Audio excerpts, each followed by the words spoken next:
modificó el uso del suelo de este predio Centro Bolivariano para viabilizar el proyecto CAN, desconociendo de tajo la vocación ambiental que tiene este predio. Y fue precisamente por eso, fue ese uno de los aspectos fundamentales para que el Consejo de Bogotá negara el proyecto de acuerdo de modificación al plan de ordenamiento territorial. No tanto como lo asevera el alcalde, que es que el Consejo no se haya querido comprometer con la adaptación de la ciudad al cambio climático. No, lo que pasa es que habían unos temas bien complejos como este, en el que se pretendía cambiar o se pretende cambiar el uso del suelo para darle paso y satisfacer ese apetito voraz inmobiliario en la ciudad de Bogotá. El predio Centro Bolivariano tiene características de humedal, como bien aquí lo manifestaron. Nosotros tenemos un informe preliminar realizado por la doctora Lorena Burbano Córdoba, ella es una bióloga de la Universidad del Quindío.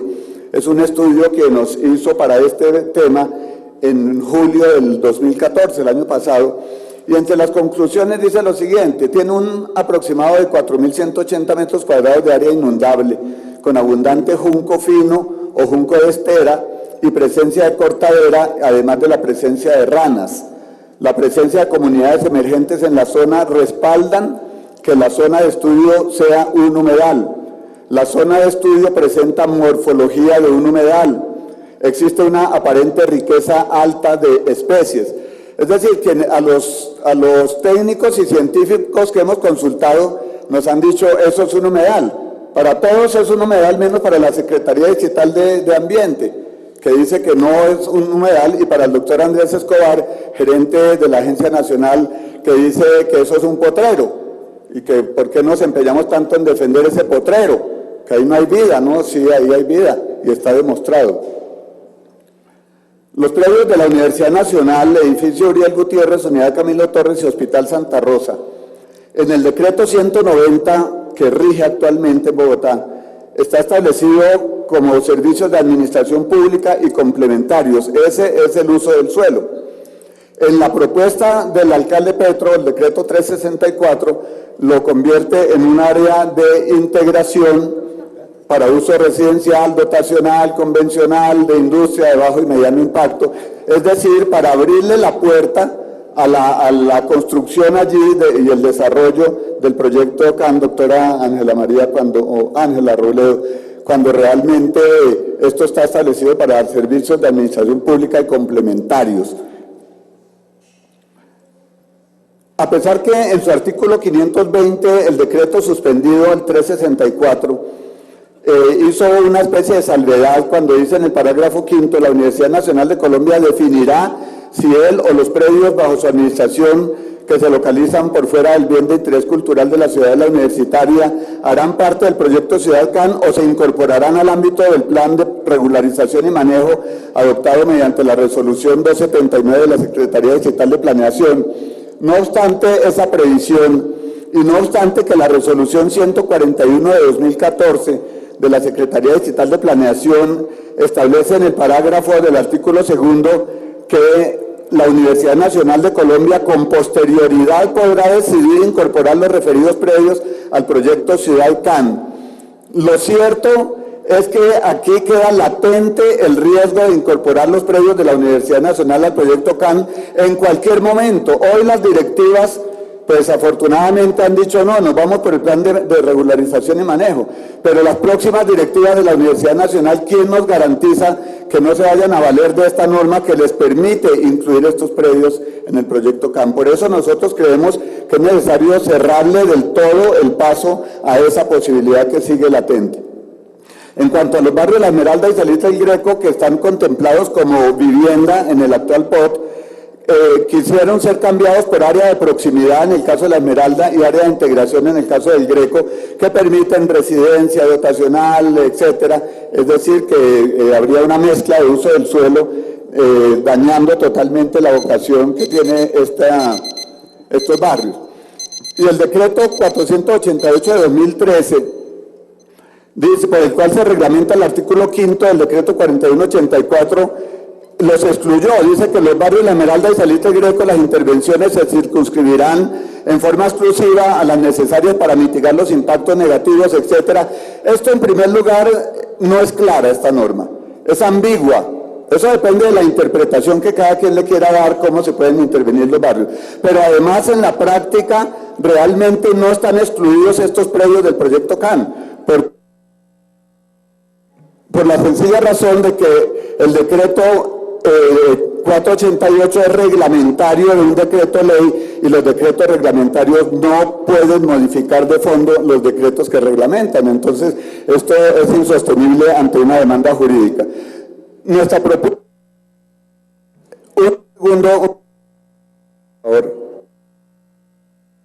un minuto para redondear. Nuestra propuesta, en el nuevo plan de ordenamiento territorial, necesitamos estar muy activos, la ciudadanía debe estar muy activa. Todo depende o bien del nuevo plan de ordenamiento territorial y también desde luego del proyecto de ley que actualmente cursa aquí en el Congreso de la República, del cual solamente, doctora Lina, a usted como ponente, queremos pedirle que en lo posible se incluya el parágrafo primero actual del artículo 5 del decreto 4184, porque es el que salvaguarda el tema de la competencia del distrito, de la autonomía territorial del distrito, para que a través del POT podamos seguir protegiendo estos predios. Muchas gracias.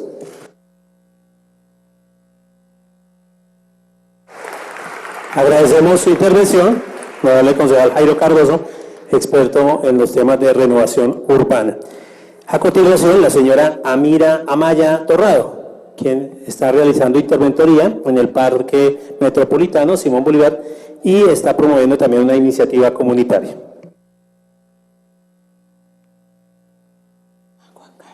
Me lo dejaron montado en el... ¿Cuál es? ¿Cuál es? Dice...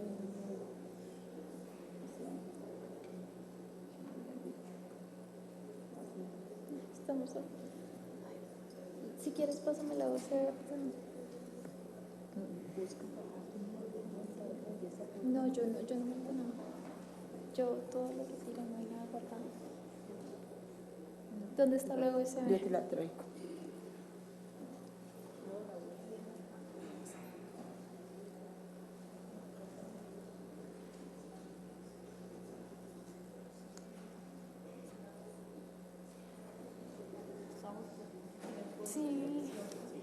Sí. Mientras preparan la presentación de la señora Amira, el señor Jorge Navas Parra, representante del barrio Salitre El Greco. Bienvenido, señor Jorge.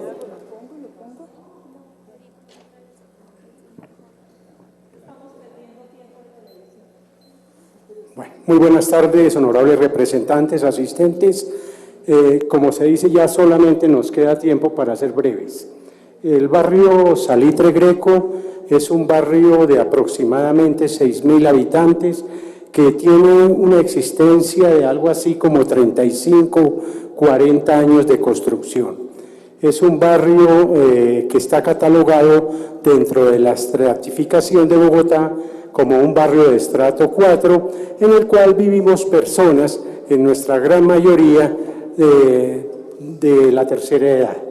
¿Por qué? Porque hemos construido a lo largo de estos años nuestras propiedades que adquirimos legalmente, que las hicimos y las hemos hecho respetar como una zona residencial.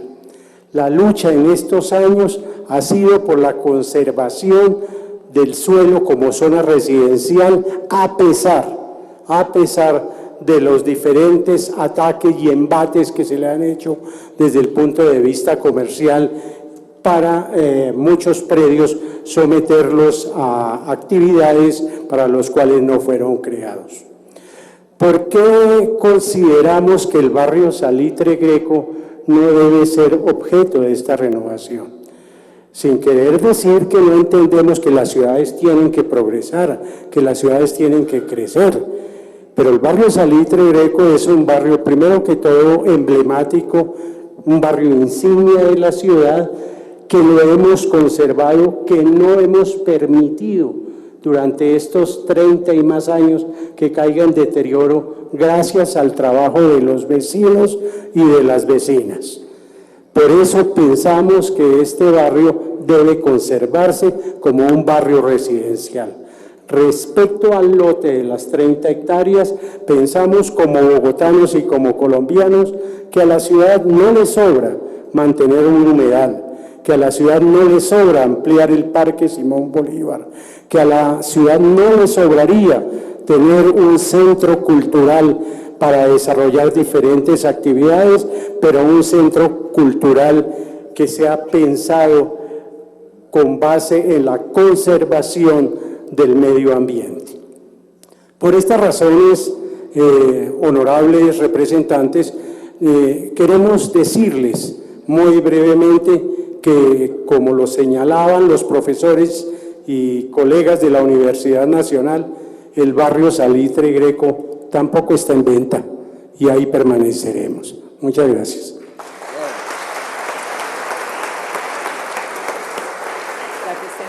Le agradecemos su brevedad, don Jorge, porque estamos en directo a través del canal del Congreso. Agradecemos a todos los asistentes y a los televidentes que nos están siguiendo desde muy temprano en esta audiencia pública sobre el proyecto de ley que reforma la zona de influencia de renovación del CAN. Señora Amira, creo que ya está lista la presentación. Bienvenida. Buenas tardes, muchas gracias a todos, especialmente a los honorables representantes y a la comunidad por darme la oportunidad de explicar los motivos por el cual el Parque Simón Bolívar debe defenderse y el Parque Simón Bolívar no se vende. Fui la interventora del diseño del Parque Simón Bolívar y participé en la construcción de las 110 hectáreas del Parque Central o Parque Conmemorativo del Simón Bolívar, que todos conocemos y creemos que es el Parque Simón Bolívar. El Parque Simón Bolívar es componente metropolitano del equipamiento público de la ciudad y de sus habitantes. Fue concebido para la recreación, la diversión, el descanso, la cultura, el mejoramiento ambiental. El Parque Simón Bolívar no debe ser menospreciado ni utilizado por ninguna reforma urbana, y mucho menos cuando está disfrazada de renovación, que solo va a satisfacer intereses particulares. Quien dio la necesidad de crear el Parque Simón Bolívar fue la Presidencia de la República y fue adoptada por el Congreso de la República mediante la Ley 31 del 17 de mayo del 79. El Parque Simón Bolívar va desde la calle 64 hasta la calle 26 y desde la carrera 30 hasta la avenida de la Constitución. Es un parque demasiado grande, son 370 hectáreas. 360 hectáreas. Con el fin de dar cumplimiento a la Ley 31, el Consejo de Bogotá, mediante Acuerdo 7 del 79, lo decretó como zona verde metropolitana los terrenos que eran inundables de la antigua hacienda del Salitre. Esto era para conformar el Parque Central Popular a escala metropolitana en la ciudad de Bogotá, para que se constituyera en pulmón y sitio de esparcimiento central para toda la población.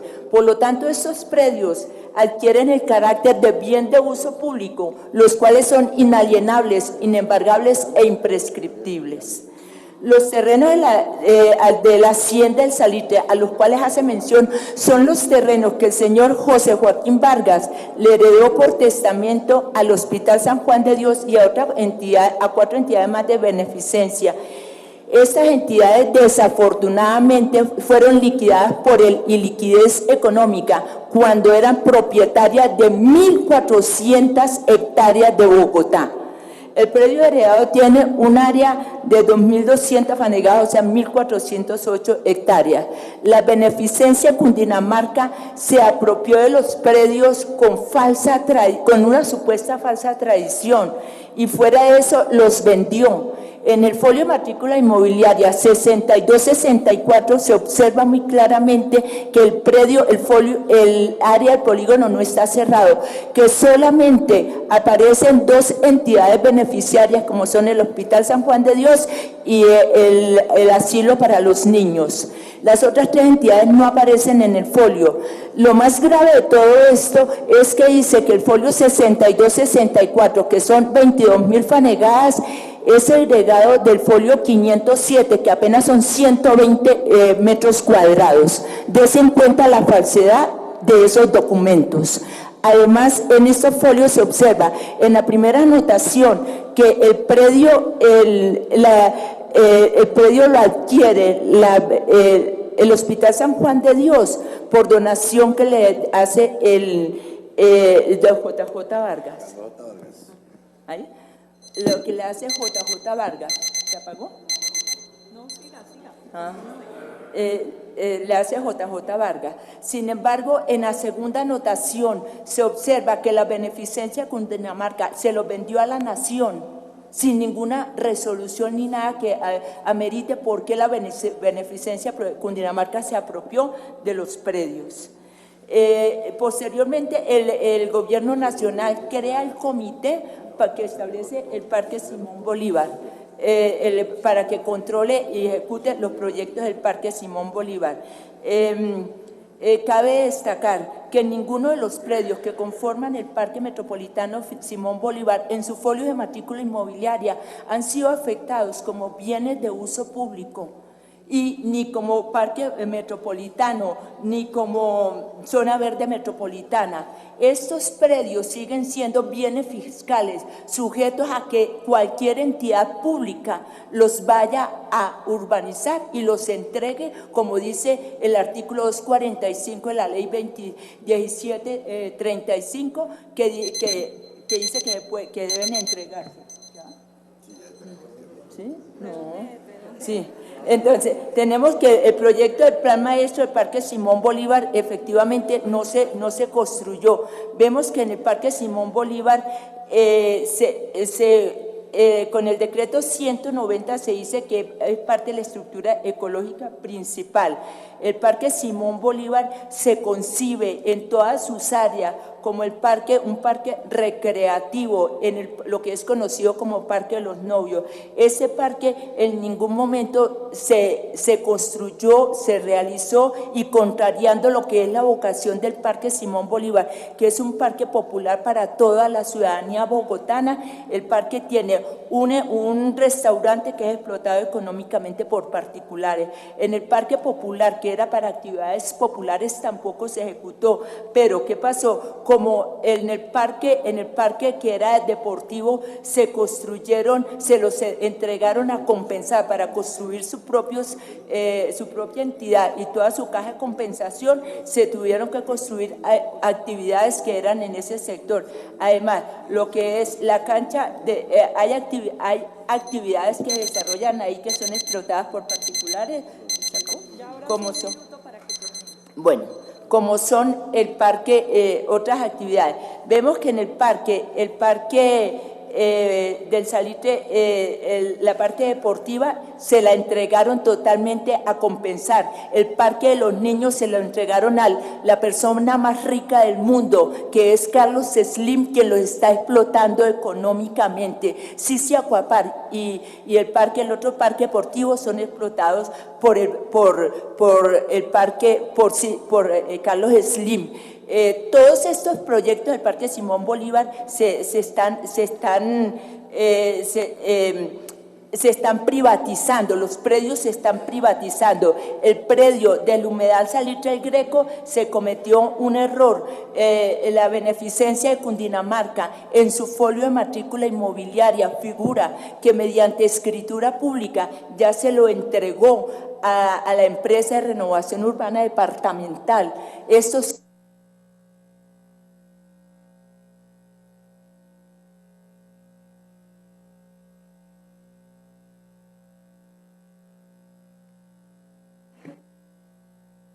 bueno, listo, lo que tenemos que tratar de ver es que el Parque Simón Bolívar se está perdiendo. El Parque Simón Bolívar fue construido y fue diseñado para ser un parque popular. ¿Cuál parque popular?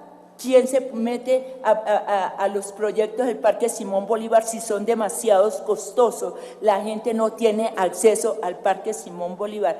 Además, el Parque Simón Bolívar es estructura ecológica principal. El Parque Simón Bolívar hace parte del humedal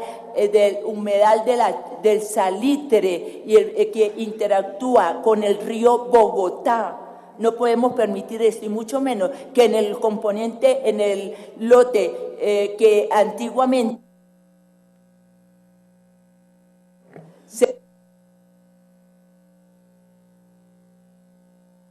la ENRU con todos los parqueaderos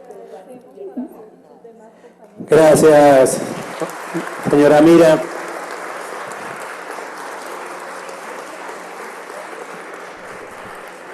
Estamos tratando de que las intervenciones sean más cortas para que todos los colombianos puedan escuchar. Por cuanto, faltando 5 minutos para las 6, terminamos la transmisión en directo. Entonces, vamos a escuchar a el doctor Javier Viveros, quien es representante legal del Instituto Nacional de Metrología de Colombia, ubicado en la zona de influencia. 5 minutos, por favor, doctor Viveros.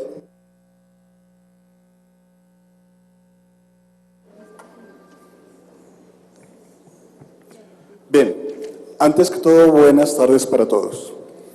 El Instituto Nacional de Metrología es una entidad fundamentalmente joven.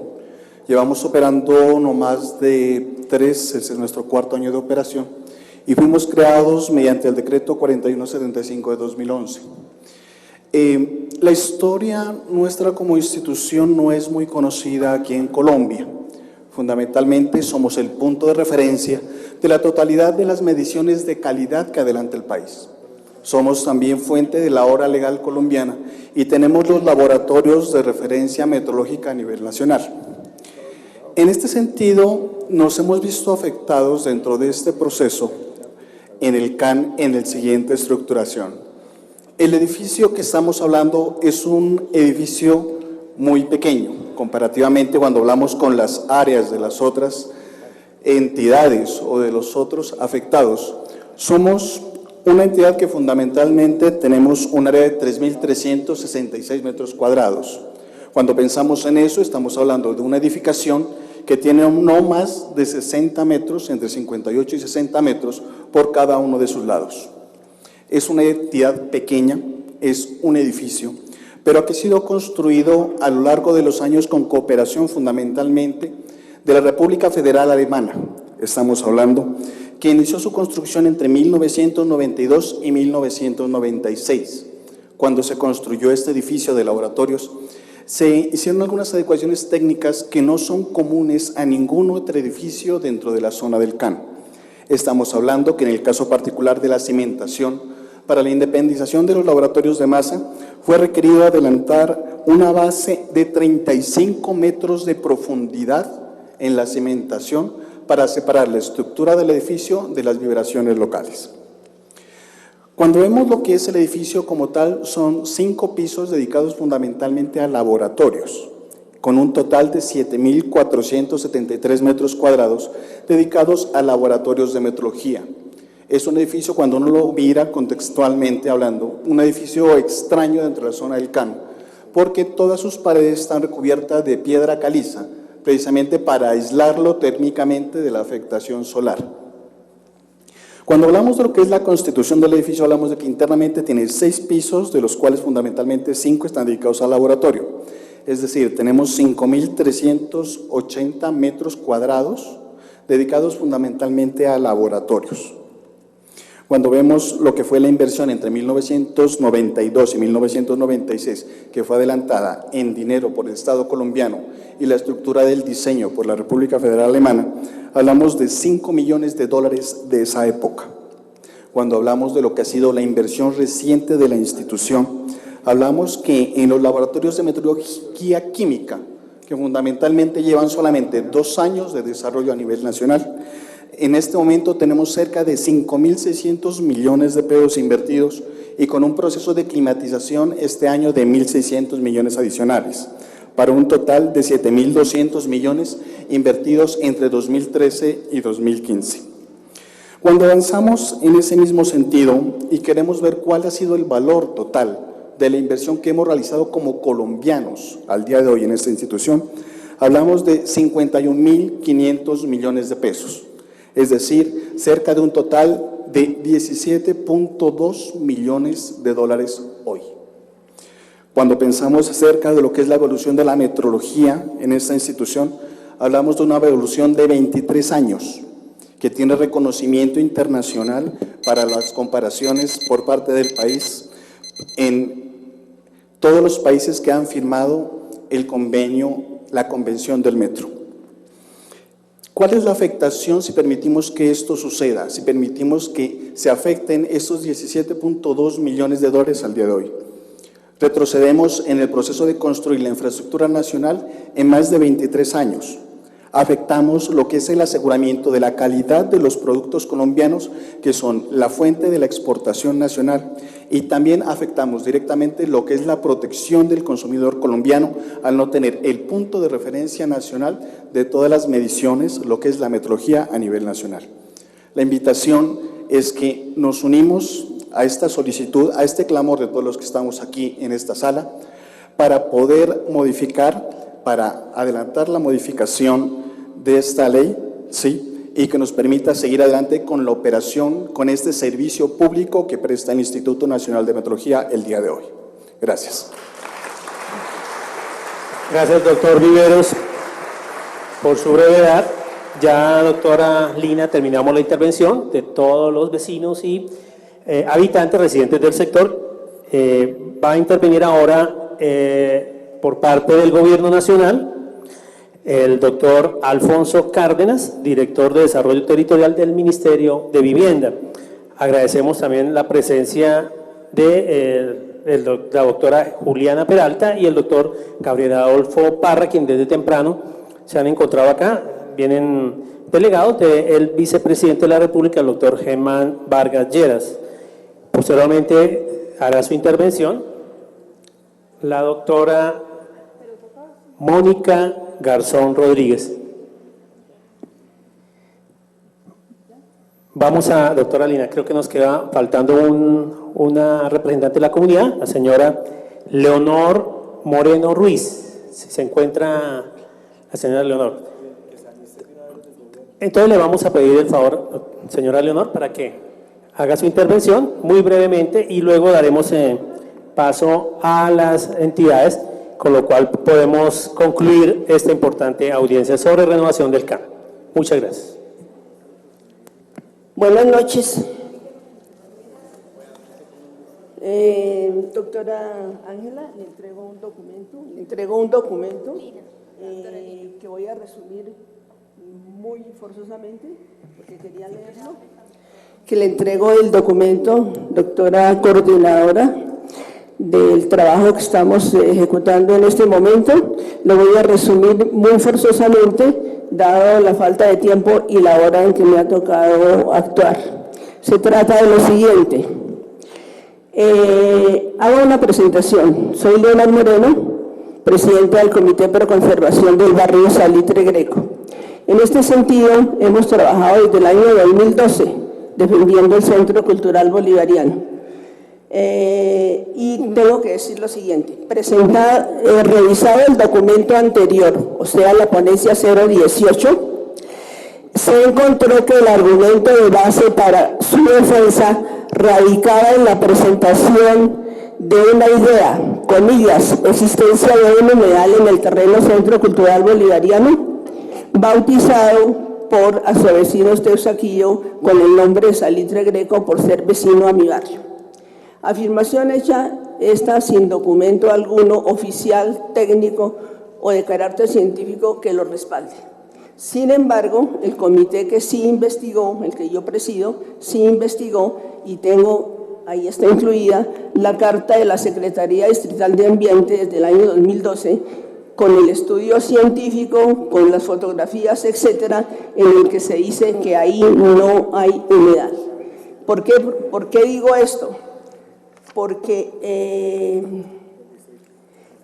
aclaramos que no estamos en contra de la posibilidad de que allí exista un pozo de agua y que periódicamente, cuando llueve, resurja como lo que llaman humedad. Pero como no existe, nosotros hicimos un estudio con base en argumentos de carácter técnico urbano, que son los que relaciono a continuación para solicitarle a la Comisión Tercera de la Cámara de Representantes que hagan un nuevo estudio y tengan en cuenta esta serie de argumentos. Lo presentamos como un proyecto que llamamos Nuevo Estudio. Incluye la historia jurídica del Parque Simón Bolívar desde el año 1978 hasta el 2014, la serie de documentos que defienden el parque y desde luego el Centro Cultural Bolivariano. Lo situamos ¿en dónde? En el Centro Ampliado de Bogotá, del que nadie ha hablado en esta tarde. El Centro Ampliado de Bogotá resume toda la geografía de la ciudad, desde la calle Primera hasta la avenida Boyacá y desde la calle Primera hasta la calle 100, desde la avenida Circunvalar a la avenida Boyacá, es decir, el centro geográfico de Bogotá. Con un proyecto enorme del gobierno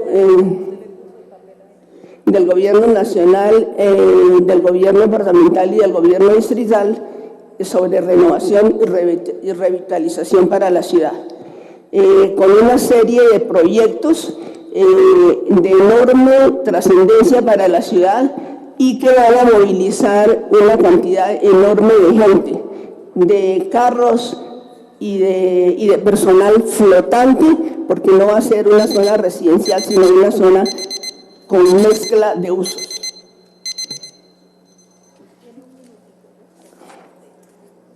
Ahí localizamos la localidad 13 de Teusaquillo, hoy invadida también de universidades y de toda clase de comercio, con una proyección de población para el año 2015 de 151.092 habitantes y un número de hogares proyectado para el 2015 de 58.000.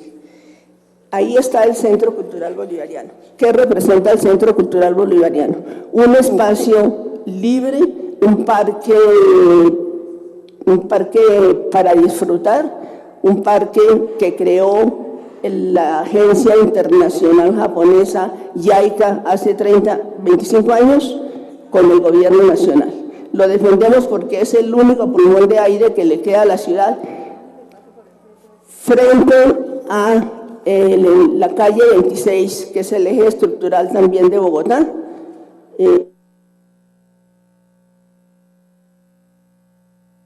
Y que está absolutamente invadida de construcciones tanto al lado sur como norte, como se puede comprobar en el estudio que le hizo la revista Semana desde el año 2014, en el cual la comprobación es asombrosamente negativa para la ciudad, faltando en ese documento todo lo que está por construir de la avenida 68 hacia el occidente. ¿Qué vamos a tener en este centro ampliado? Vamos a tener que vivir y a trabajar en una mezcla, como decir, estar en San Victorino diariamente.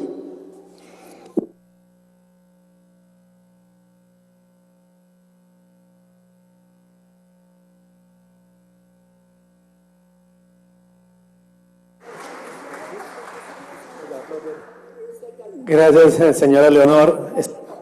Es por tiempo.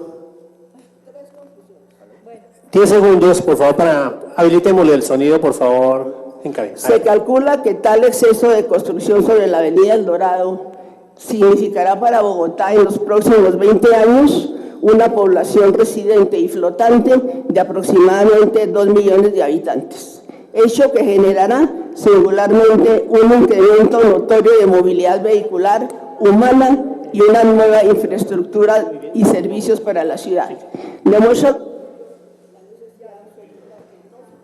Muchas gracias, señora Leonor, por su intervención.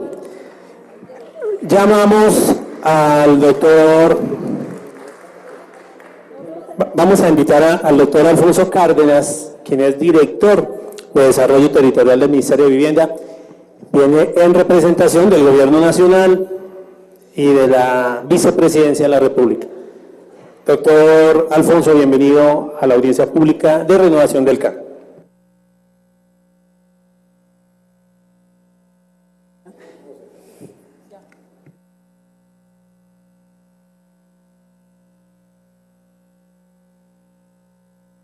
Está naranja. Muy buenas tardes, un saludo a toda la audiencia, saludo a la representante Lina Barrera. Nosotros vamos a hacer un pronunciamiento en el marco de las competencias del Ministerio de Vivienda, Ciudad y Territorio, competencias que están dirigidas a orientar las políticas de desarrollo urbano y territorial para todas las ciudades del país.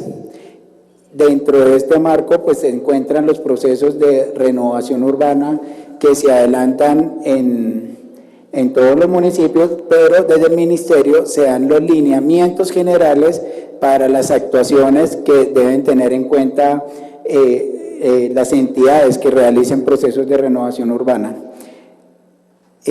Nosotros como Ministerio no tenemos una relación directa funcional con la empresa Virgilio Barco, no tenemos una injerencia normativa sobre competencias propias que se están tratando en el proyecto de ley, pero sí nos llama la atención que a nivel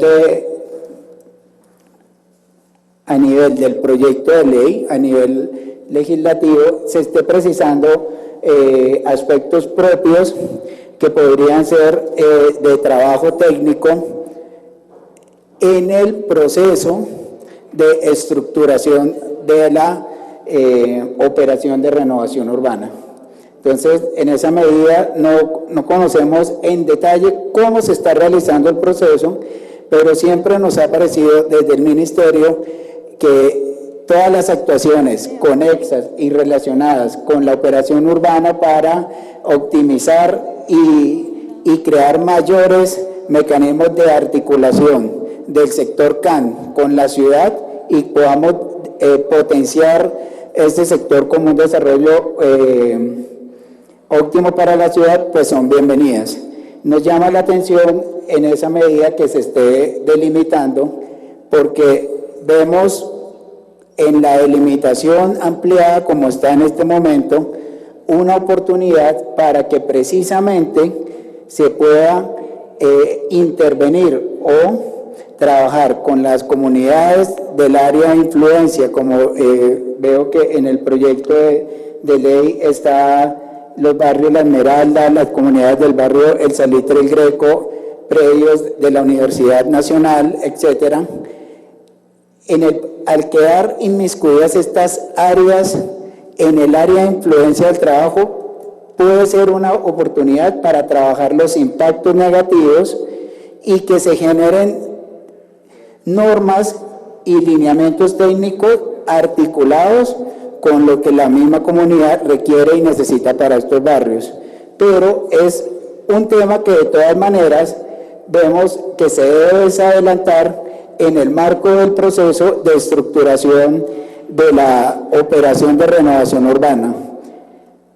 Sobre la norma general también advertimos que en todo caso, si la empresa Virgilio Barco al adelantar la operación urbana, uno tiene que garantizar esa participación de la comunidad y dos, tiene que desarrollar los lineamientos de la operación con lo que establezca el plan de ordenamiento territorial, que para el caso específico sería el plan de ordenamiento territorial y la norma urbanística que se produzca en el distrito capital. Entonces, por esas dos razones, que son eminentemente técnicas, pues no vemos a nivel de ley el por qué se debería ajustar el área de influencia, salvo que se esté justificando, como en algunas partes del proyecto, que no se debería necesario Pero-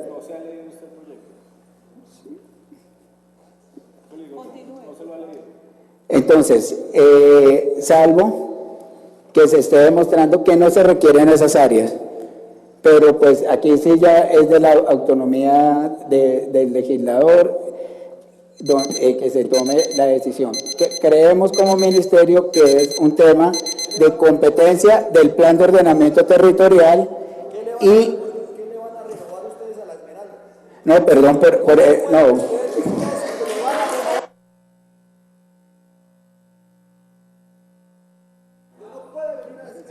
Agradecemos la presencia del Ministerio de Vivienda. Doctor, se acabó el tiempo. Muchas gracias, doctor Alfonso. Preguntaba a la comunidad si se había citado a la agencia inmobiliaria. Si se citó, los ponentes citaron a la Agencia Nacional Inmobiliaria Virgilio Barco Vargas. Doctora Lina. Nosotros, en verdad, pues con gran preocupación, vemos que el gobierno nacional, pues hicimos un llamado a la Agencia Nacional Inmobiliaria y allá dijeron que el que tenía que ver con eso era la Vicepresidencia de la República. En la Vicepresidencia de la República dijeron que era el Ministerio de Vivienda y creo que por eso usted está acá y obviamente, pues, como dice el autor del proyecto, poca información tiene el Ministerio de Vivienda sobre esta ley, así que le agradecemos pues que usted haya tenido por lo menos el gesto de venir, pero creo que no era la persona indicada. Continuemos con la persona del distrito de Bogotá que vino a acompañarnos en la audiencia para poder cerrar. Para terminar, vamos a escuchar de la administración distrital, está en representación del señor alcalde Gustavo Petro, la doctora Mónica Garzón Rodríguez, de la Secretaría del Hábitat.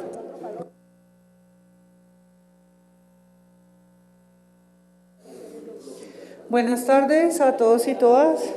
Me referiré en esta intervención a lo que ha sido los procesos de renovación urbana en la administración. La administración de la Bogotá humana entiende los procesos de renovación y los retoma desde el concepto que hay de ellos en la Ley 9 de 1989, donde se habla de procesos de renovación urbana que incluyen protección a moradores del territorio objeto de estos procesos de renovación.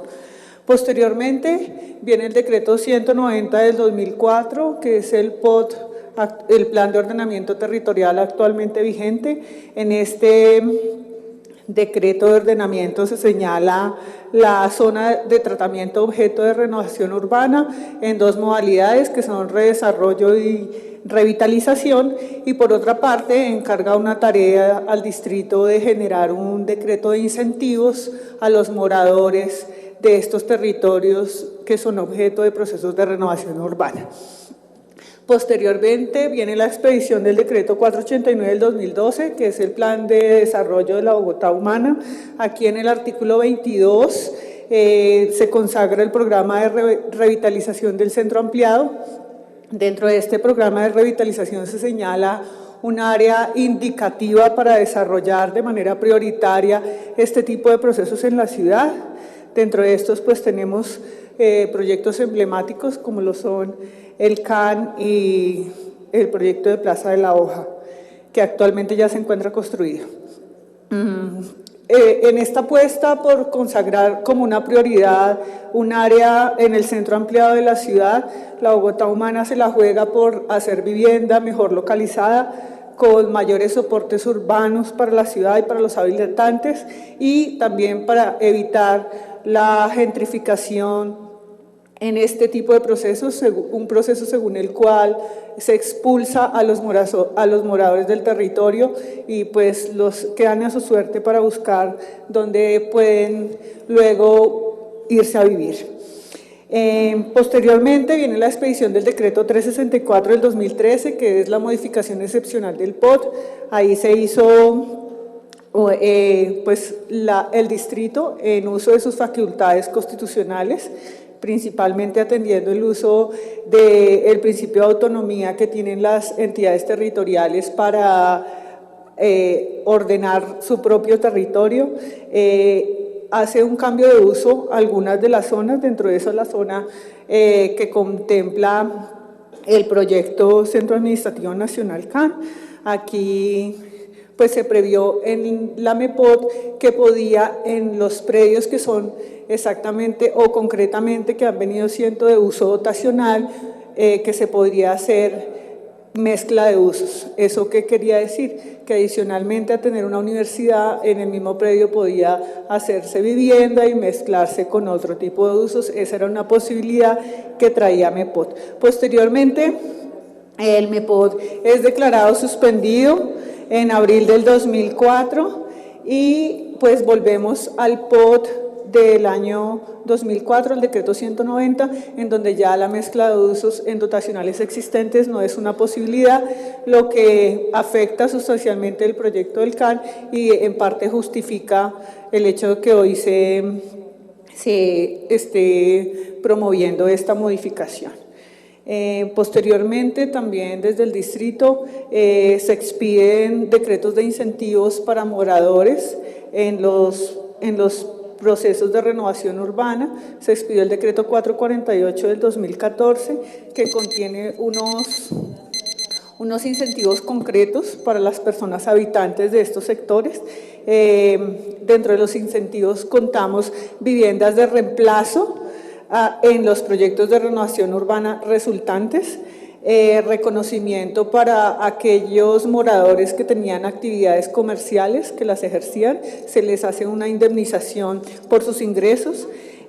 Adicionalmente también pueden conservar el estrato que tenían antes del proyecto de renovación urbana y hasta por 10 años. También se les pagan los derechos de traslado mientras se construye el proceso de renovación y el tema de arrendamiento mientras se construye el proceso y ellos vuelven una vez es terminado el proceso de renovación. Y adicionalmente, como un último incentivo, también se consagra la participación de los moradores en las utilidades generales de los proyectos de renovación.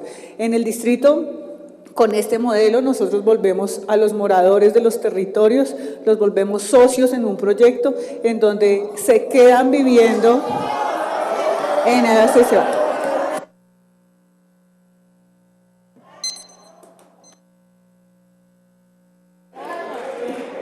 Finalmente, bueno, yo creo que ya dejamos así.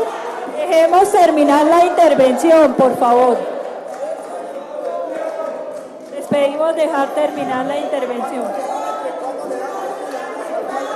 Posteriormente Bien. se expide el decreto. Invitamos. ¿Uno sigue así? Invitamos al auditorio, por favor. Estamos a 5 minutos de terminar la audiencia. Le rogamos con postura para que la doctora Mónica pueda terminar, ya va a terminar su exposición. Finalmente, como conclusiones, podemos decir que este tipo de proyectos que son tan grandes pues requieren de una mayor concertación y más amplia que incluya a todos los actores en los procesos, en donde se tenga en cuenta a todos los agentes y a todos los actores, y también quizá una mayor difusión para que se garantice la participación ciudadana. Gracias, doctora Mónica, por su intervención.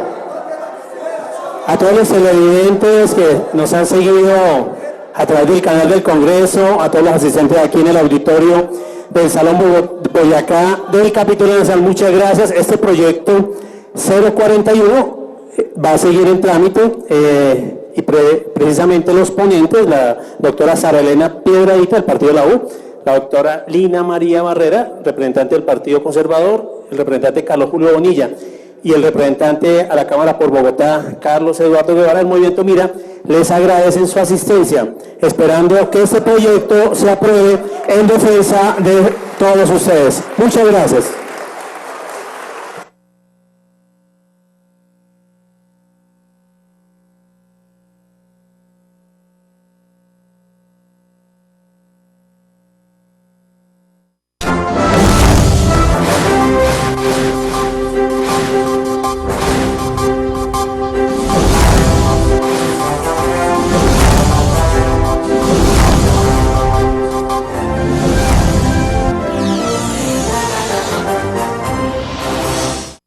tortuga de barras, guacamayo apagado, mono viajero. No dejemos que estas sean las especies de moda en Colombia. Los animales pertenecen a su entorno natural, no a jaulas y casas para vivir como mascotas. En esta temporada,